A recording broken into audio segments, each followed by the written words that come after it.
இசைமதி வலைகளை பார்த்து கொண்டிருக்கிற அனைத்து உறவுகளுக்கும் வணக்கம். நான் உங்கள் இசைமதி வாணன். இந்த காணொலியில நம்ம யாரை பத்தி பார்க்க இருக்கோம் அப்படின்னு பாத்தீங்கன்னா, மார்ட்டின் குடும்பம், அதுலயும் அவருடைய மகன் சார்லஸ் மார்ட்டின், அவருடைய மச்சுனனா இருக்கக்கூடிய ஆதவர்ஜனா பற்றி ஒரு சில விஷயங்களை பேசியிருக்காரு. ஆதவர்ஜனா உண்மையிலே அரசியல் என்ன பண்றாரு, நீ யாருக்கு தான் வேலை செய்யறாரு, திமுக இருந்து விசிகா போய் இப்ப விஜய்கிட்ட வந்திருக்காரு. உண்மையில அவர் யாருக்கானவர் ஆதவர்ஜனா அப்படிங்கிறத பத்தி தான் அந்த காணொலியில பார்க்க இருக்கோம். வாங்க காணொலிக்குள்ள போலாம். அரசியல நம்ம தலையிடணும், இல்ல அரசியல் நம்ம வாழ்க்கையில தலையிடும்.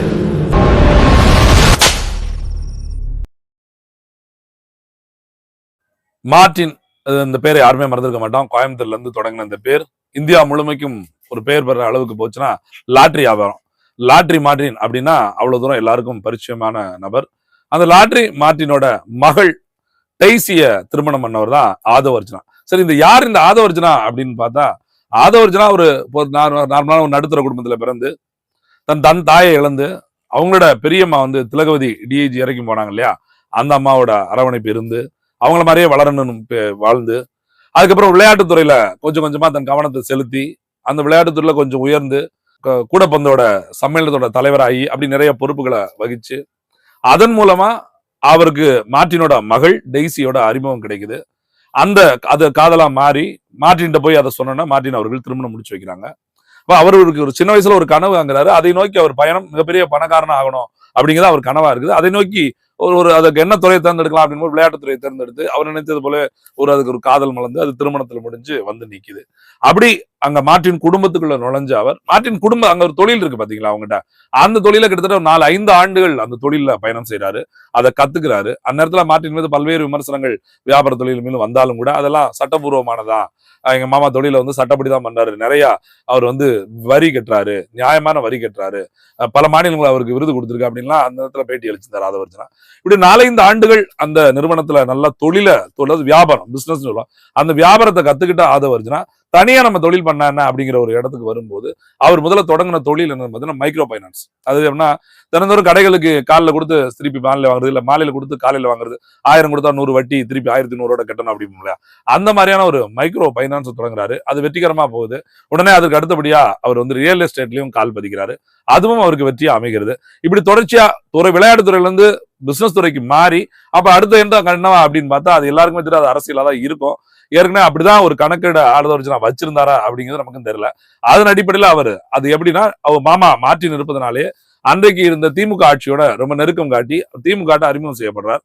இப்ப திமுக வேலை செய்வதற்காக ஆதவர்ஜனா அங்க முதல்ல உள்ள போறாரு. திமுக மேல்மட்டம் சொல்லுவோம் இல்லையா, அவரோட கொஞ்சம் நெருக்கம் காட்டு. ஏன்னா மார்ட்டினோட மருமகன் சொல்லி அவசியம் இல்லை. மார்ட்டினை தெரியாதவர்கள் யாரும் கிடையாது, திமுக மார்ட்டினம் நிற்காதவர்கள் யாருமே கிடையாதுன்னு சொல்லலாம்.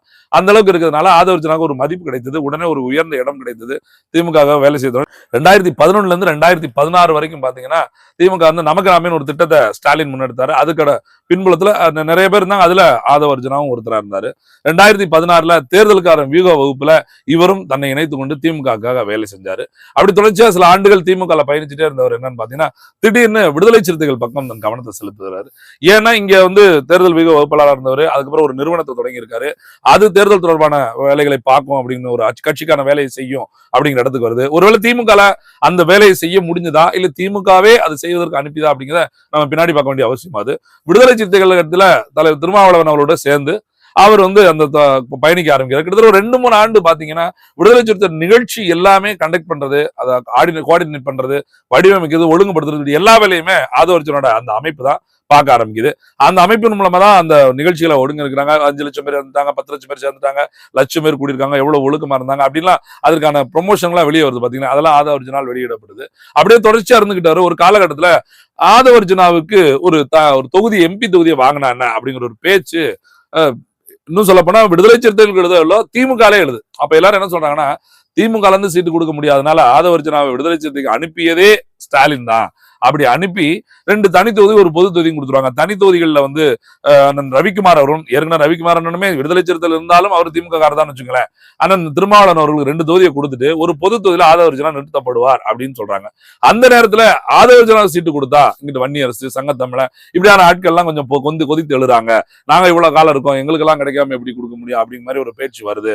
இது என்ன பண்ணலாம் அப்படின்னு சொல்லி பேலன்ஸ் பண்றது எப்படின்னு சொல்லி திருமாவளவன் யோசிச்சுட்டு இருக்காரு அப்படின்னு சொல்லிட்டு இருக்கும்போது அதற்கு எதிரான ஒரு சில வார்த்தைகளை ஆதவர்ஜனா வெளியிட ஆரம்பிக்காரு. உடனே திருமாவளவன் அதை கண்டிக்கிற மாதிரி கண்டிக்க நடக்குது. ஒரு 6 மாத காலம் அவர் வந்து ஒரு வருஷ காலம் ஒதுக்கி வைக்கணும் அப்படின்னு சொல்லி ஒரு தீர்ப்பு அவங்களே முடிவு செய்யறாங்க.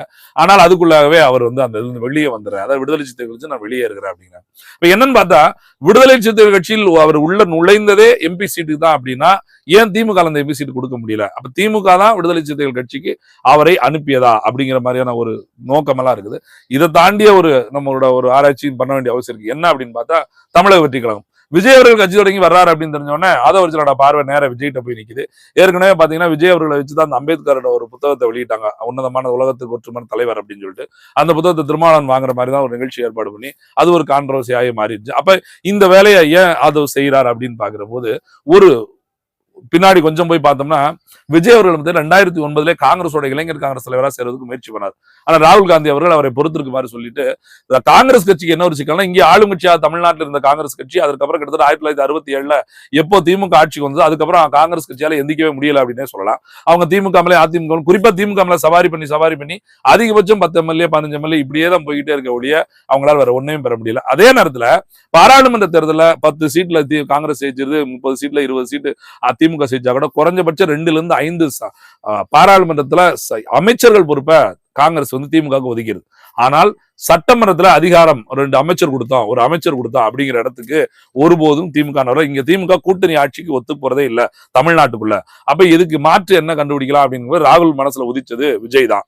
அப்ப விஜய் அவர்களை ஒரு கட்சி தொடங்கி வச்சுட்டோம்னா இங்க இருக்கக்கூடிய விடுதலை திமுக கூட்டணியில் இருக்கிற விடுதலை சிறுத்தைகளும் வந்து அப்படியே விஜயோட சேர்த்துட்டா காங்கிரஸ் தானா வெளியே வந்து இது ஒரு கூட்டணி உருவாக்கலாம், திமுக அப்படியே நடத்தி விட்டுறலாம் அப்படிங்கிறதா அவங்களோட திட்டமா இருந்ததாகவும் அந்த திட்டத்தை கெடுப்பதற்காகத்தான் அப்படி முதல்ல அவர் உள்ள போகும்போது அதனாலதான் பாத்தீங்கன்னா விடுதலை சிறுத்தைகளை எப்படியாவது விஜய் பக்கம் இழுக்கணும் ஆதவர்ஜனா வேலை செஞ்சதாகும். அப்புறம் திமுக தரப்புல இருந்து கூப்பிட்டு அவரை பேசி இல்ல இப்படி பண்ணணும், அதை நீங்க இப்படி பண்ணக்கூடாது, இந்த வேலையை தான் பார்க்கணும் அப்படின்னு சொல்லி ஒரு திட்டம் வகுக்கப்பட்டதாகவும் இப்ப சொல்லப்படுது. இதை சொல்றது யாரு அப்படின்னு பார்த்தா ஆதவர்ஜனோட மச்சனன், அதாவது அவங்க மனைவியோட உடன் பிறந்தவரா இருக்கக்கூடிய சார்லஸ் மார்டின் தான் சொல்றாங்க. இந்த சார்லஸ் மார்டின் யாருன்னா மார்டினோட மகன். அவங்க என்ன சொல்றாங்கன்னா மார்டின் ஏற்கனவே ஒரு உள்நோக்கம் கொண்டவர், அது நாங்க சரியா தெரியாம அவருக்கு பொண்ணை கொடுத்து ஏமாந்துட்டோம், எங்க தங்கையை கட்டிக்கிட்ட உடனே அவர் எங்க அப்பாவுக்கு எங்களுக்குமா ஒரு பிணைப்பு ஒரு இணக்கமா இருந்த நிலையை உடைச்சிருச்சாரு. இப்ப பொதுவாக இப்ப நம்ம என்ன பண்ணோம்னா நம்ம வீட்டுல தங்கச்சி இருக்கும், அக்கா இருக்கும், நம்ம இருப்போம், நம்ம அப்பா அம்மா இருப்பாங்க, நம்ம தங்கச்சி அக்காவை கட்டி கொடுத்துருப்போம். அப்ப அவர் வந்து நிப்பாரு வீட்டுல. இப்ப அவருக்கும் நமக்குமான ஒரு சின்ன பிணக்கு ஏற்படுதுன்னு வச்சுங்களேன். நம்ம வீட்டு யார் பக்கம் நிப்பாங்கன்னா நம்ம மச்சின பக்கம் தான் நிப்பாங்க. ஏன்னா அவர் பொண்ணு எடுத்திருக்காரு, மாப்பிள்ளை பக்கம் நம்ம பிள்ளைதான்னு சொல்லி நம்மளை திட்டிக்கலாம் வச்சுக்கலாம் அப்படின்னு சொல்லிட்டு அவங்க ஆதரவு முழுக்க மருமகன் மேலே இருக்கும். அதே ஒரு சூழல் தான் லாட்ரி மார்டின் வீட்லயே நடந்து மருமகன் ஆதவர்ஜனாவுக்கு ஆதரவு தான் மார்டினா இருந்தார் ஒழிய மகன் சார்லஸுக்கு ஆதரவா இல்ல அப்படிங்கிற ஒரு இதையும் சார்லஸ் வருத்தத்தோட தெரிவிக்கிறாங்க. அப்படி தெரிவிக்கிற அவர் அடுத்து என்ன சொல்றாங்கன்னா இப்போ அவர் திமுக தான் ஆதவர்ஜனா வேலை செய்யறாரு. என்னது எப்படி திமுக வேலை செய்யறாரு அப்படின்னு பார்த்தா காங்கிரஸோட ஏற்பாட்டின்படி விடுதலை சிறுத்தைகளை கொண்டு வந்து தாவேக்கால சேர்க்கிறதா அவரோட திட்டமா இருந்திருந்தா இப்போ பாத்தீங்கன்னா முதலமைச்சர் வேட்பாளர் கூறுறது நாங்க பெரிய ரவுடி ஆயிரும் அப்படின்னு சொல்றதும், இங்க வந்து ஜெர்னலிஸ்டோட போராட்டம் நடக்க போது திமுகவோட வீட்டுக்குள்ள புது அடிக்க போறாங்க அப்படியான வார்த்தைகளை வெளியிட்டு இளைஞர் மத்தியில ஒரு கிளர்ச்சி ஏற்பட்டு தமிழக வெற்றி கழகத்துக்கு ஒரு பெரிய சோர்ஸ் இருக்குது, விஜயே முதலமைச்சர் ஆயிடுவாரு அப்படிங்கிற ஒரு எண்ணத்தை உண்டு பண்ணி இவர் கூட்டணியில சேரக்கூடாது, யாரு கூடயும் தனிச்சு நிப்பாட்டுற விஜய் தனிச்சுன்னா யாருக்கு லாபமா இருக்கும் அப்படின்னு பார்த்தா அது திமுகவுக்கு லாபமா இருக்கும். அதனால திமுக சொல்லிதான் இந்த வேலையா ஏற்கனவே காங்கிரஸோட சேர்ந்து கூட்டணி வைக்கலாம்னு நினைச்சுக்கிட்டு இருந்தவங்கள அப்படியே உடைச்சு திமுகவோட சிந்தனை இப்படி தனிச்சு விஜயை நிறுத்தி இருக்க முயற்சியில தான் ஆதவர்ஜனா இப்ப கிட்டத்தட்ட 70% அந்த பாதைக்கு வந்துட்டாரு. இன்னொரு 30% முடிச்சுட்டா கூட அங்க சிக்கல் முடிஞ்சிடணும். ஏன்னா அதுக்கு ஜான ஆரோக்கியசாமியும் புசி ஆனந்தும் இப்ப தடையா இருக்காங்க, அவர்களுக்குள்ள அது ஒரு சிக்கலா இப்ப கிளம்பி நிக்குது அப்படின்னு சொல்லப்படுது.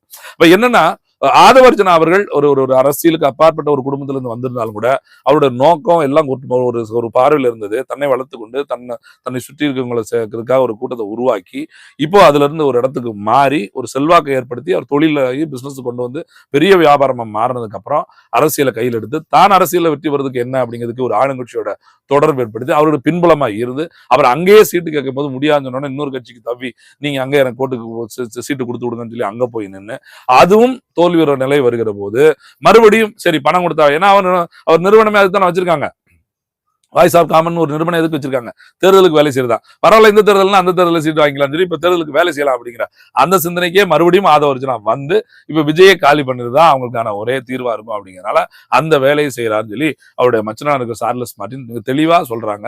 ஆனா இதுல ஒரு உண்மை இருக்குமா அப்படிதான் தோணுது. ஏன்னா இது வரைக்கும் எப்படியாவது விடுதலை சித்திரை கொண்டு வந்துடுறேன்னு சொல்லிட்டு அவங்க மேல கரிசனம் காட்டி கொண்டிருந்த ஆதவர்ஜனா இப்ப அது இல்லாம நேரடியா திமுக அட்டாக் பண்றங்கிற பேர்ல விஜயை உசுப்பேத்தி விடுவதும் விஜய் ரசிகர்களை தூண்டி விடுவதுமாக அந்த விஜய் கட்சியை தனிச்சு கொண்டு போய் எப்படி அதிமுக பிஜேபி சேர்த்துடக்கூடாது, அப்படி சேர்ந்துட்டா அது திமுகவுக்கு எதிராக போயிடும், திமுகவுக்கு வந்து ஒரு மிகப்பெரிய தோல்வி ஏற்படுத்தி கொடுத்துரும் அப்படிங்கிற மாதிரி நினைச்சு அவங்க ஒரு ஸ்டாண்ட் எடுத்து மூணாவது அணி விஜய் அப்படிங்கிற ஒரு பிம்பத்தை மட்டும் இப்ப காட்டிக்கிட்டு உள்ளுக்குள்ள இருந்து விஜய் தனித்து கழட்டி விடுகிற வேலையை ஆதவர்ஜனா செய்து கொண்டிருக்கிறார்.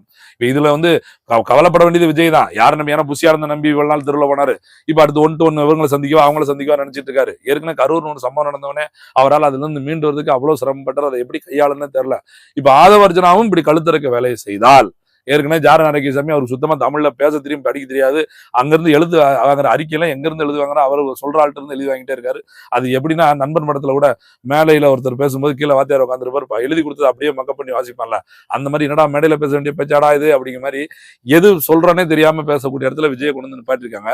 இந்த நேரத்துல ஆதவர்ஜனாவோட இந்த செயலும் மேலும் விஜய் பின்னடைவு கொண்டு போமா இல்ல திமுகவுக்கு ஆதரவா மாறுமா அப்படிங்கிறத நம்ம பொறுத்திருந்தா பார்க்கணும். அதாவது ஆதவர்ஜனா அப்படிங்கிறது ஒரு அரசியலோட மையமா இந்த இடத்துல இவங்க விஜய்க்கும் திமுகவுக்கும் இடையில இல்ல விஜய் விடுதலை சிறுத்தைகள் திமுக அப்படி இடையில உட்கார்ந்து ஏதோ ஒரு உள்நோக்கத்தோடு வேலை செய்யறாரு அப்படிங்கிறது மட்டும் உறுதியாகுது.